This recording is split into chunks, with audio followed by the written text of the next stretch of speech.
So I was just watching the full live telecast dun sa kay former President Rodrigo Roa Duterte. Kudos kay Representative Drixie Cardema. Totoo naman talaga yun. I myself, I was a victim of being molested by my uncle when I was 12 years old. He was an addict. Walang nangyari. Kasi pinagpasa Diyos ko na lang. Dumating ang time na madami akong naging kaibigang polis. Lalo na sa Intel, sa Invest, mga PD, yan. True connections ng mother ko. I am so proud with ex-President Rodrigo Duterte because dahil dun sa Oplan Tokhang. Why? Ilang uncle ko ang drug user. Totoo yan. Naging pusher pa ang isa, nakulong. Which is, nung panahon na yon talagang madaming pinapatay ng mga drug user and pusher. Ang pinagpapasalamat ko lang, ako, personal, mas mabuting nakulong kaysa napatay. You know why? Kasi yung mga kapulisan dito sa Bataan, talagang may puso. Sisimulan ko dun sa father ko. Ako, personal, ang kumontak sa mga kaibigan kong nasa Intel at sinabi kong ang ama ko ay nababalitaan ko ay na mainit sa pulis. Ang sabi lang nila, the best thing you can do is let your father voluntarily na sumuko sa kanila. Patunayan niya na hindi na siya gumagamit or hindi siya ni minsan nag-push ng drugs. What I did is, tinawagan ko yung father ko. Sabi ko, tiwala ka ba sa akin? Sabi niya, wholeheartedly. Dinala ko siya sa Camp Tolentino kay Colonel Buslig. Andun yung mga kaibigan kong Intel, kaharap. Kinausap nila ang father ko. Sabi ko, sir, this is my father who wanted to clean his name. Isa lang ang sinabi nila. Ora mismo, kaya mo bang magpa-drug test? Sumagot ang tatay ko. 2 buwan na po akong hindi nagpupunta doon sa napapabalita ang mainit na lugar. At matagal na po akong hindi gumagamit. Inaamin ko po na dati po akong nalulong sa droga. Pero ngayon po, ako ay nagbabagong buhay. Ora mismo, dinrug test ang father ko.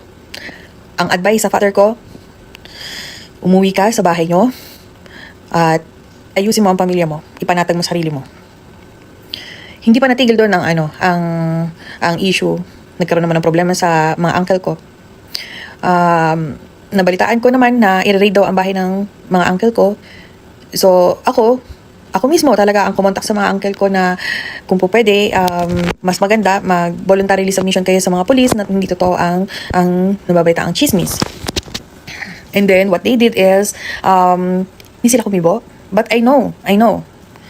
Hindi naman nila sasabihin sa akin yung surprise visit nila, di ba? There was this time na binisit nila ang bahay. Wala silang napatunayan. So, inalagwan nila ang pamilya ko. To think na talagang maingay na ang EJK issue. Okay? Na sinasabi nila, mabalitaan lang na ganun, papatayin ka na. I have 2 cousins also tumira sa bahay namin because of drug issues. Dahil sa takot dyan sa EJK na yan, tumira sila sa amin. Hindi ko pinalagpas ang pagkakataon, kinausap ko ulit ang mga tao sa Intel. Ang sabi nga nila, hindi maganda kung maging protector ka ng mga drug user o pusher. Kailangan mapatunayan natin na malinis sila. After a month or 2, may mga pulis din naman talaga na nag-iimbestiga sa amin. Napatunayan namin na hindi totoo ang chismis. Awa ng Diyos, alhamdulillah, Rabbil Alamin. Buhay ngayon ang pamilya ko. Kaya yung sinasabi nila na EJK na yan, totoo yon kung nanlaban.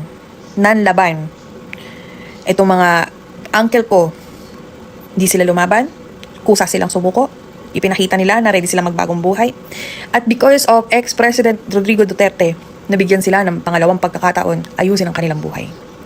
Totoo ang sinasabi ni Representative Drixie Cardema, bakit walang mga biktima ng mga drug addict na yan? Bakit ngayon, puro mga ex-convict, puro mga napatay dun sa enkwentro ang mga nagiging witnesses ngayon dito sa Congress hearing?